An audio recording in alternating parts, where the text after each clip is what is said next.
नमस्कार, आप देख रहे हैं RR न्यूज। हम अभी आलमपुर में हैं और यहाँ पे जन स्वराज के मेंबर्स लड्डू खान जो शाहबाद के पर्यवेक्षक हैं, तो इनसे जन स्वराज के रिलेटेड सवाल पूछेंगे। आइए भिन्न भिन्न मुद्दों पर बात करें। सबसे पहले आपका स्वागत है सर। बहुत बहुत शुक्रिया सर, पहला सवाल है कि रोजगार को लेकर बात करते हैं जन स्वराज, तो शिक्षा और स्वास्थ्य को लेकर क्या कहेंगे जन स्वराज, क्या मतलब कदम उठाइए?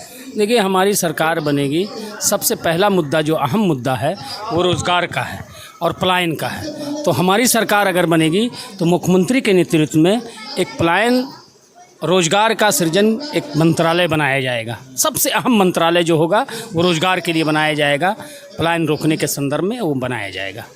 दूसरा सवाल है कि जो बिहार में हो रही भ्रष्टाचार को लेकर जो बिहारी हैं बहुत सारे परेशान हो रहे हैं, तो उसको लेकर जन स्वराज क्या मतलब उसका निष्कर्ष निकाल रही है? जन स्वराज जो आएगी और जन स्वराज की जो व्यवस्था ही परिवर्तन के लिए जन स्वराज आई है। आज जो भ्रष्टाचारी लोग आज आलीशान मकानों में, बिल्डिंगों में बन रहे हैं और बैठे हैं और यहाँ का पैसा लूट कर विदेशों में बड़ा बड़ा फ्लैट और मकान ले रहे हैं, उन पर अंकुश कसा जाएगा और भ्रष्टाचारियों का ठिकाना जेल होगा। सत्ता तो दूर की बात है, उनका ठिकाना जेल होगा और उनको नौकरी भी जाएगी। और जो नेता हैं 100 लोगों की लिस्ट तैयार है, जो मोस्ट पॉपुलर लीडर्स हैं और जो बड़े अधिकारी पदाधिकारी हैं, छोटे मोटे नहीं, उन लोगों का सारा लिस्ट तैयार है। जन स्वराज की सरकार बनते हुए क्विक एक्शन होगा। और सर बताइए कि जो रोजगार और पलायन को लेकर बिहार पूरा परेशान है, जो और दूसरे राज्य में जाकर काम करती है वहाँ से आने जाने में परेशानियाँ हो रही है, तो उसको लेकर जो जन स्वराज है क्या योजना बनाई है? जन स्वराज की बहुत बड़ी योजना, यही तो सही है। आपने सही कहा कि जाने आने में नौजवानों को परेशानी हो रही है, नौजवान बाहर जा रहा है अपने घर परिवार को छोड़कर। उनको रोकने के लिए इस बार की जो हमारी सरकार बनेगी, जन स्वराज की सरकार बनेगी, तो मंत्रालय बनेगा बाज़ाब्ता। उसी के लिए मंत्रालय एक अलग से पोस्ट क्रिएट किया जाएगा, एक अलग मंत्रालय क्रिएट किया जाएगा नए तरीके से और बना के, और तमाम बेरोजगार युवाओं को अपने प्रदेश में, अपने ज़िला में उनको 10 से 12 हज़ार 14 हज़ार का रोज़गार यही मुहैया कराया जाएगा। उनको कहीं बाहर हम जाने नहीं देंगे। और सर बात है कि जो NDA सरकार है, जो बिहार में 125 यूनिट जो बिजली फ्री की है, तो वो तो फ्री की है, लेकिन जो पहले की जो बकाया है, जो दलित लोग हैं, जो मतलब गरीब लोग हैं, वो जो बकाया वो नहीं दे पा रही है।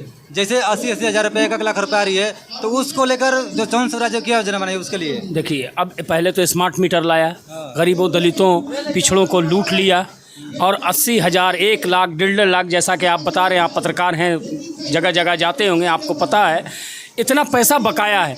अब 125 यूनिट का एक लोक लुभावन एक दिया गया है ताकि जनता इसमें ये लोग सिर्फ भ्रम फैलाया है। इन लोगों ने सिर्फ जनता को लूटा है, धोखा दे के लूटा है। ऐसे नहीं लूटा है, पहले धोखा दिया, सब्ज़ बाग दिखाया, हम ये करेंगे वो करेंगे। जनता बेचारी बिहार की भोली भाली जनता है, वो फंस जाती है, समझती कि हमारे बिहार का लाल है, हमारा बिहार का बेटा हमसे छल नहीं करेगा। और सबसे ज़्यादा धोखेबाजी इस सरकार ने किया है, लुटेरी सरकार है, ये धोखा दिया है सिर्फ वोट लेने के लिए। और सारा ये पैसा ये लोग इलेक्शन के बाद ये 125 यूनिट बिजली भी बंद कर देंगे। ये लोग ये धोखेबाज लोग हैं, इन पर जनता विश्वास नहीं कर। लोग तो बोल ही रहे हैं कि 125 यूनिट बिजली फ्री है, लाइन नहीं आ रही है।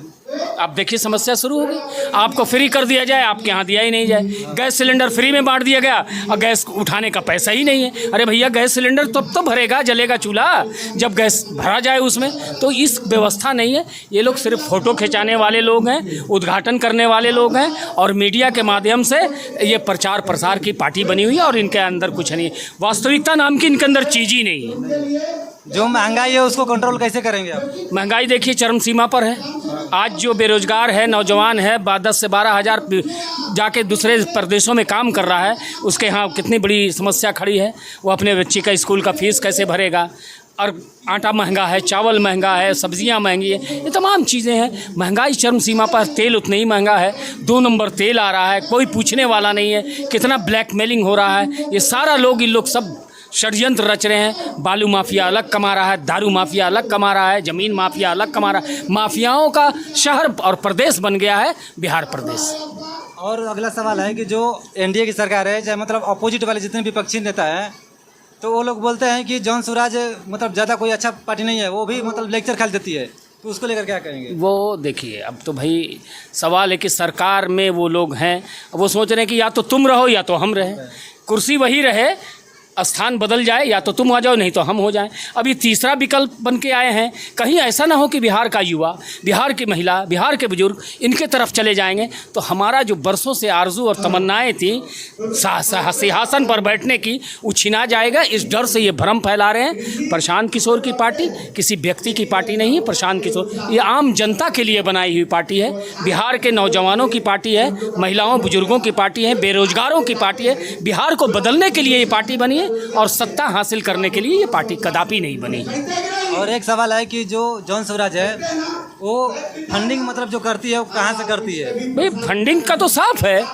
हमारे नेता आदरणीय प्रशांत किशोर जी सलाहकार हैं, राजनीतिक सलाहकार हैं। उनका विपक्ष भी जानता है कि वो सलाह देते हैं, वो सलाह का पैसा लेते हैं। अभी 2026 के लिए बुक हुए हैं विजय थल्लापति जो सुपरस्टार है साउथ के, तो आप जान रहे हो, तो मीडिया में है, फ्रंट पे है, सारे लोग जान रहे हैं।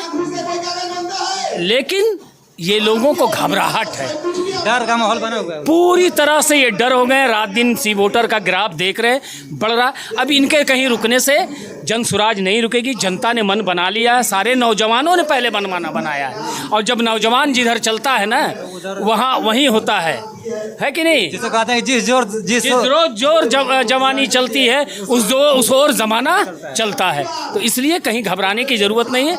इन लोग 2-3 महीना के मेहमान हैं। नीतीश जी तो चले गए, और ये तमाम लोग सरकार में जो लोग अभी बने हुए हैं और उम्मीद और आस लगा के बैठे हुए हैं कि 2025 में हमारी सरकार बनेगी, कहीं कुछ होने नहीं जा रहा है। पूर्ण बहुमत से जन स्वराज की सरकार बनने जा रही है। और दिसंबर में जितने वादे किए गए हैं, ये तमाम वादे हमारी सरकार आएगी पूरे करेंगे। और बच्चों को अच्छी स्कूल में ब्लॉक लेवल पे जब तक नेतरहाट स्कूल नहीं बन पाती है तब तक वहाँ के नियरेस्ट जो इलाका है, क्षेत्रीय इलाके जो इंग्लिश मीडियम स्कूल है, उसमें उन बच्चों को पढ़ाया जाएगा और उसका पैसा, उसकी फीस सरकार वहन करेगी। ये सब प्लान लेके सरकार आई है। और एक जो सुर्खियों में चल रहा है कि जो वोट यात्रा चोरी को लेकर मतलब चल रहा है, उसको लेकर क्या कहेंगे आप? क्योंकि कांग्रेस वाले पूरा बोलते हैं कि वोट चोरी हुआ है। नहीं, ठीक है। जिन लोगों का 65 लाख के करीब अबाउट नाम कटा है लोगों का, सरकार से मांग की गई है। हमारे नेता ने भी कहा है कि इस सवाल पर कि भाई चुनाव आयोग जिनका कटा है उसको जाहिर करो कि किसका भाई कटा, कारण बताओ,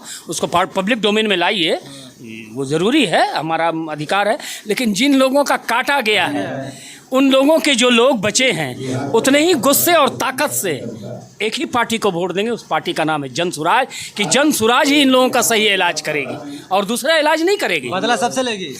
बदला हम लेने नहीं आए, हम इंसाफ करने आए हैं। हम न्याय करेंगे, अपने बिहार के साथ न्याय, नौजवानों के साथ न्याय, जो हमारी महिलाओं के साथ नाइंसाफ़ी हुआ है, छोटे छोटे मासूम बच्चों को जो शिक्षा रोकी गई है, उनके साथ इंसाफ। हम अदल और इंसाफ के साथ अपनी सरकार को चलाने के लिए आएंगे। अब उसके कड़ी में जो उचित होगा, जो न्याय संगत होगा, जो संविधान ने हमें अधिकार दिया है, उसके आधार पे हम काम करेंगे, हमारी सरकार काम करेगी। महिलाओं को लेकर बोलते हैं कि सशक्तिकरण है, तो उसको लेकर जन स्वराज क्या करेगी? महिलाओं को लेकर महिलाएं सशक्तिकरण का तो सबूत हम दे रहे हैं। आज देखिए हमारी कोई सभा ऐसी नहीं है, पूरे बिहार की सभा देखिए, सबसे ज़्यादा संख्या महिलाएं आ रही हैं। आधी आबादी हमारे साथ डट कर खड़ी हो गई है। ये बात इसीलिए तो उन लोगों का होश उड़ा हुआ। आधी आबादी डट के खड़ी है। अब कहती कि हमारा बबुआ भी समझाएगा कि इसमें दे दिया जाए, तो हम नहीं मानेंगे। हम वोट उसी को देंगे जो अब बिहार की बात करता हो, बिहार को बदलने की बात करता है, बिहार व्यवस्था बदलने के लिए। हम व्यवस्था बदलने आए हैं, इंशाल्लाह व्यवस्था बदल कर ही दम लेंगे, चाहे जिसके लिए जो भी कुर्बानी देनी पड़े। हमारे नेता ने कहा हम कुर्बानी देंगे, लेकिन बिहार की तकदीर और तस्वीर को बदल कर रहेंगे। और एक जन स्वराज बोलती है कि मतलब कि दारू जो ओपनिंग होगी जन स्वराज आएगी, तो उसको लेकर क्या कहेंगे? क्योंकि एनडीए ने इसको बंद कर दिया। एनडीए ने बंद किया ना, झूठा वादा है। आज होम डिलीवरी है, आप अभी बैठे हैं यहाँ, आप किसी भी साथी को कहिए आपके घर में चली आएगी, यहाँ आएगी। और उसमें उसके नाम पर सबसे ज़्यादा गरीबों का, दलितों का, पीड़ितों का, शेड्यूल कास्ट, शेड्यूल ट्राइब के लोग आज जेल के सलाखों में पड़े हुए नौजवान, उनके घर का चूल्हा बुझ गया, वही कमाता था, आज शराब के आरोप में उनको जेल में बंद कर दिया गया। और दारू माफिया पटना में और दिल्ली में महल बना के आराम से रह रहा है, उसको कोई फर्क नहीं पड़ा। एक भी बड़े लोगों को पकड़ाते हुए सुना आपने?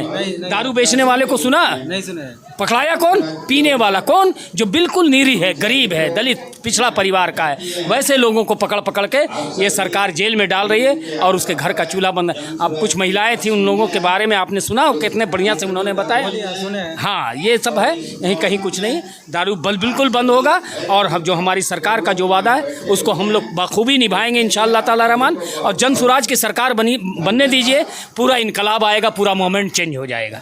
एक और बात है, सबसे जो कि बिहार और भारत में एक मुद्दा है, बिहार और भारत में सबसे ज़्यादा स्तर बढ़ गया है पहले से। जो बहन बेटियां उसको ज़्यादा रेप हो रही है बिहार भारत में। ये लोग जो जंगल राज कहते थे, जंगल राज से भी महाजंगल राज आ गया है। यहाँ आए दिन मर्डर हो रहा है, पटना में मर्डर हो रहा है, बड़े ऐसे सिटी में एकदम 2 किलोमीटर 100 मीटर पर जहाँ थाना वहाँ पे मर्डर हो जा रहा है, बड़े बड़े व्यापारियों का मर्डर हो रहा है, ये सब रेप भी हो रहा है, बलात्कार हो रहा है। ये सब ना महिला सुरक्षित है, ना नौजवान सुरक्षित है, ना व्यापारी सुरक्षित है। जो अमन पसंद इंसाफ पसंद लोग हैं वो सुरक्षित नहीं है। ये सब लोग झूठे लोग हैं, मक्कार लोग हैं, भ्रष्टाचारी लोग हैं। ये खोखले नारे और जात पात मजहब धर्म में बांट के ये सत्ता पे कब्जा करने वाले लोग हैं। अब इनके अंतिम शुरुआत हो चुकी है और ये जनसुराज ही इन लोगों का इलाज करने के लिए होम्योपैथिक इलाज होगा इनका, एकदम पक्का आएगी 2000।